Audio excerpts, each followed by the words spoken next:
Good morning, dear students. Once again, I welcome to you all in this virtual class. Dear students, in the virtual class these days, I am teaching to you all chapter number 11, and it is the proposal, which is a drama. And this is the last chapter of your book, Detailed Study Book First Flight. It is of class 10. Dear students, without killing a bit of our time, I would love to draw your attention on the particular portion where I am explaining to you all the text. Dear students, the text that I am explaining to you all is on the page number 144, and in my previous video I just taught to you all that it was Chubuko who warmly welcomed his visitor, his guest Lomo. Dear students, they both were what? They both were landlords as well as neighbors. So, with a proposal the man has visited. He has to disclose something all about in his heart that he has. Look, so Lomo is the visitor and Chibuko is the host there. And the third and the major character is Natalia. Well, we will move up to the next character. Here are the conversation in between two people, and they are none other than Chubuko as well as Lomo. So Lomo, when Lomo enters to Chubuko's home, he was warmly and vast-heartedly welcomed by the host Chubuko, to whom he had gone to meet. And next dialogue is on the page number 144. It is Chubuko's aside. He is come to borrow money, and look, shan't give him any. What is it, my beauty? Look, just being a little aside. Here it is written in the bracket. Being aside means lonely he talks to himself. And he says that actually why he has spoken so, by being side, he has spoken such word because right previously in his dialogue, in his words, Lomo had asked for a request.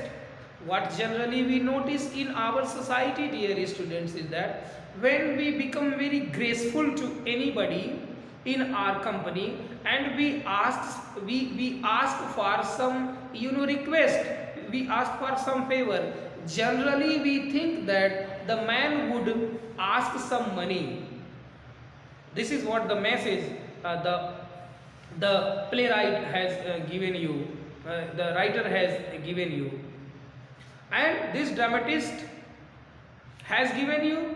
It is Anton Chekhov, and has said that, dear students, the message is that when we ask for someone to help, people generally think that the man is asking for the money.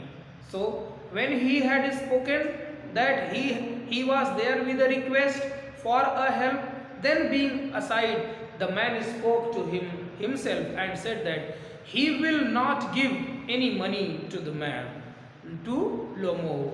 There would be some reason, and shan't give him any. What is it, my beauty?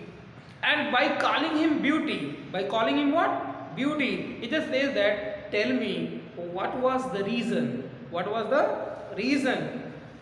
And what kind of favor he was asking for? Actually, he wanted to know it all. Lomo, you see, honored Stepanovich, I beg pardon, Stepan Honorich. I am awfully excited, as you will please notice. In short, you alone can help me, though I do not deserve it, of course, and haven't any right to count on your assistance. Look, dear student, what he said. This is the dialogue which has been delivered by Lomo, the hero of this play, and it is delivered by, you see, honored Stepanovich. I beg pardon, Stepanovich. I am awfully excited. He says that by his behavior, by his gesture as well as posture. He said that he would surely be observing him. Means Chibuko would surely be observing Lomo that the man was highly what? Excited. The man was very, very excited. What for he was that much excited? He was excited because, as you will please notice, in short, you alone can help me. And further he added that, further he said that it was only Chibuko who could help him. It was only Chibuko who could help him. This was actually running in Lomo's mind, that he spoke that only he could help him, though I do not deserve it. And further he added that, further he said that he actually did not deserve it. It means he did not deserve to be helped.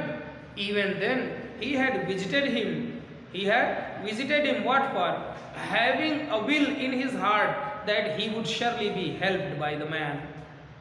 Of course, and I haven't any right to count on your assistance. And he also says that he had no any right.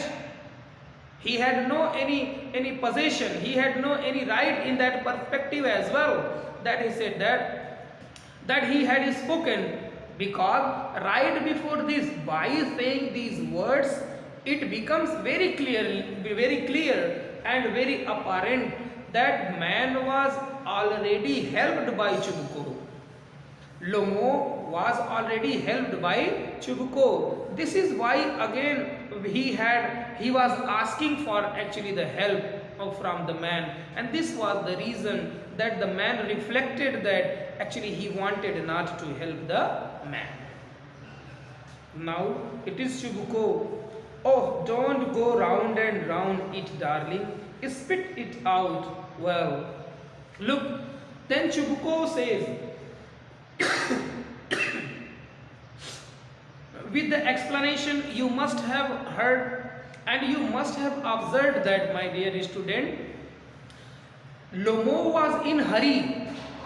He wanted to speak something, but he was running all round and round to his concept. What was the concept he was running all round and round? It was only the proposal. Actually, it was only the proposal. And what this proposal was?